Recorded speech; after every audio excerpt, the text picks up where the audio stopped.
Magandang araw mga tol, panibagong adventure ang video natin ngayon. Puntahan natin yung tinatawag na Dagisdis ng Maragondon, Cavite.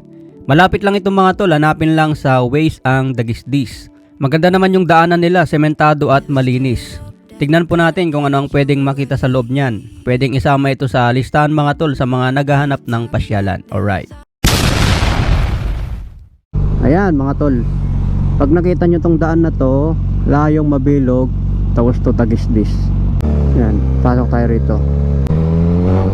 Naamoy mo talaga yung mga damo.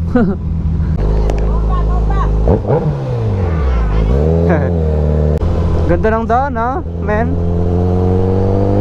Okay, tinuturan yung araw doon.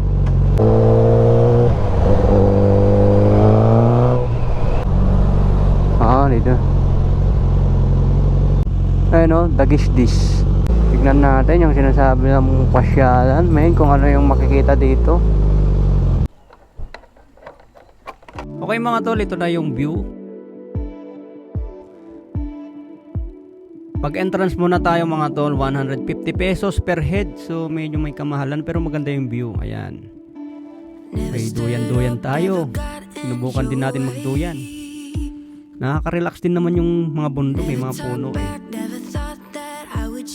Akyat tayo sa taas, sa may puso. Ito may nagdi-date pa dyan, no? Maganda rin dito, nakaka-relax. Kung ano na lang pinagagawa ko rito eh. Mag-isa lang ako eh. So tamang pasyal lang yung ginawa ko rito para makita yung view. Yan, sa mga gusto pumunta, pwede nyong subukan. Maganda rin, pang relax. Kung mahilig kayo sa ganito, pang chill, iwas stress, pwede na. Karamihan dito mga idol, puno eh. Gubat. Laking upuan eh. May mga halaman din sila, parang mini garden. Ito yung inakyat ko eh, medyo nakapagod din umakyat dyan, no? Dito basta-basta, mahirapan kayo umakyat dyan. Spider web. O medyo nahirapan sa pag-akyat kasi magalaw. Kailangan pag umakyat kayo dyan, wala kayong hawak o kaya walang dalang bag para maganda yung hagod. Tapos ginapang ko pa yan. Siyempre subukan natin lahat kung ano yung pwedeng magawa.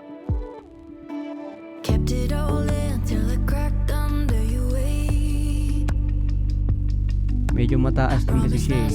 Pero maganda yung tanawin niya sa ibaba. Kapag nakakyat na kayo dyan, maganda na yung sa ibaba niya. Hindi naman siya nakatakot, saka maganda naman yung pagkagawa.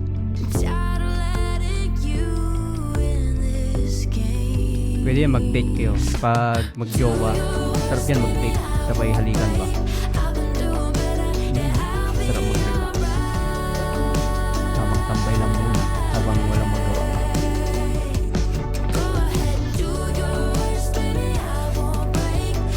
So, baba naman. Nakadlagan lang sa loob. Maliit lang yung space nila, yung pwesto. Pero okay na rin, no? Tamang relax. Mga mag-date.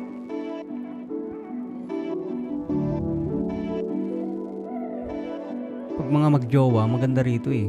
Tamang date ba? Family bonding. Dala kayo pagkain dyan. Picnic kayo sa loob. Inaantay ko yung mga kalahi ko eh. Mga unggoy eh. So walang dumating. Tamang duyan lang yun, no?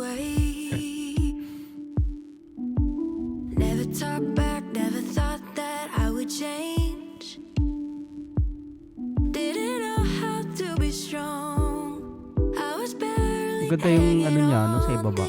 Maraming puno. Dito sa Cavite, marami pa pala ang mapuno rito, no. Kala mo kalbo na. Tamang upo lang, no. Lumagawa eh. Tapos may fish pond dito, no. May mga batang naliligo.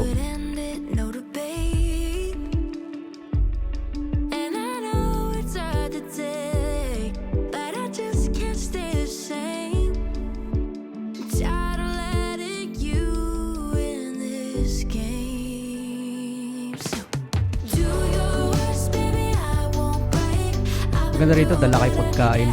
Diyan kayo sa loob kakain.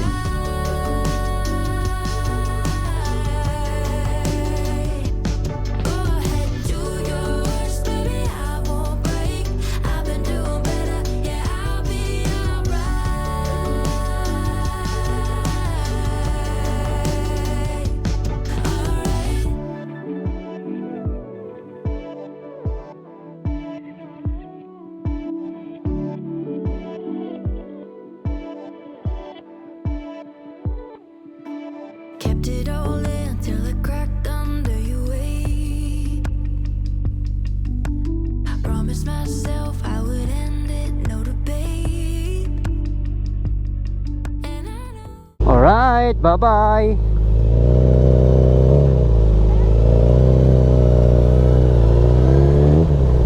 Dagisdis, Maragondon. So, 150 per person. Medyo may kamahalan.